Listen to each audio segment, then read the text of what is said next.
Hello guys, welcome to my physical classes में आपका बहुत बहुत स्वागत है। आज हम आपको अभिप्रेरण की अवधारणा व समाजीकरण के बारे में अध्ययन कराएंगे। Concept of motivation and socialisation. अभिप्रेरण शब्द प्रेरक शब्द से ही बना है। प्रेरक शब्द को परिभाषा काफी व्यापक है, मतलब काफी बड़ी है। लेकिन शब्दों में प्रेरक एक ऐसी शक्ति है जो व्यक्ति को कोई काम करने के लिए बाध्य करती है या प्रेरित करती है। प्रेरक कुछ समय के लिए भी हो सकती है। यदि एक खिलाड़ी अंतर्राष्ट्रीय स्तर पर स्वर्ण पदक प्राप्त करना चाहता है तो इसके लिए उस खिलाड़ी को कई वर्षों तक कठिन अभ्यास करना पड़ता है, लेकिन जिसके फलस्वरूप वह स्वर्ण पदक प्राप्त कर लेता है। ऐसी स्थिति में हम कह सकते हैं कि उस खिलाड़ी का प्रेरक लंबी अवधि के लिए था। अभिप्रेरण मुख्यतः मनोवैज्ञानिक कारकों में से एक है जो प्रदर्शन को प्रभावित करता है। अब हम पढ़ेंगे अभिप्रेरण का अर्थ, मतलब मोटिवेशन का अर्थ पढ़ेंगे। कुछ करने के लिए प्रेरित होना। जीवन के प्रत्येक काम में अभिप्रेरण हमेशा जरूरी होता है।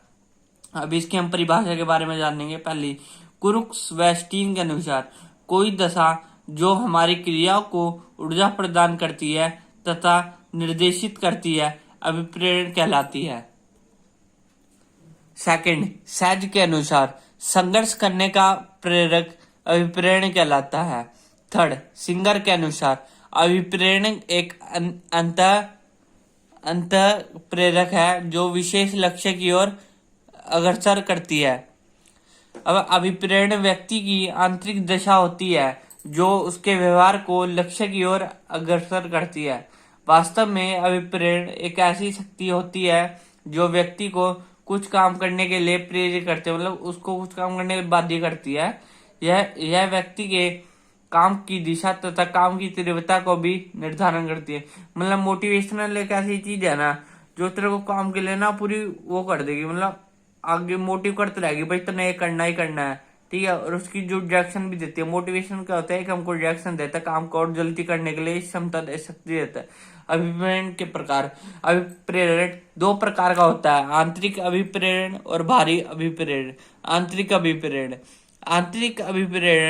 आंतरिक होता है। यह अभिप्रेरण तब घटित होता है जब व्यक्ति आनंद या खुशी इच्छा के कारण कुछ करने के लिए बाध्य हो जाता है। अभिप्रेरण हमेशा आंतरिक होता है जब शक्ति व्यक्ति के अंदर से आती है।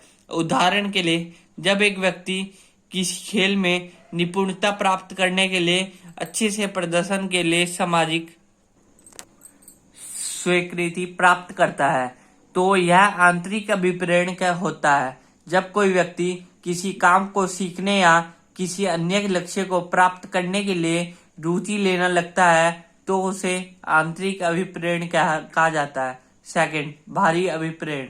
भारी अभिप्रेरण बाहर से ही होता है।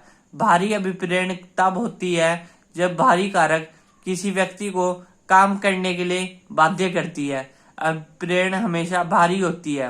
पुरस्कार, दंड, नगद इनाम आदि भारी अभिप्रेरण के उदाहरण हैं जो लक्ष्य को प्राप्त करने में व्यक्ति को अभिप्रेरण करता है। इन कारकों के द्वारा खिलाड़ी अपने खेल की ओर अधिक अभिप्रेरित होता है। इसी प्रकार अधिकतम खिलाड़ी व्यावसायिक खिलाड़ी बनना चाहता है। उदाहरण के लिए खेलों में हम देखते हैं जब एक खिलाड़ी राष्ट्रीय या अंतर्राष्ट्रीय स्तर पर प्रसिद्धि प्राप्त करने के लिए खेलता है तो वह पुरस्कार से अभिप्रेरित होता है। इस अभिप्रेरित को भारी अभिप्रेरित कहा जाता है। बच्चों, जो आज हमने अध्ययन कराया है उसको नोट कर लेना। Thank you for watching my video.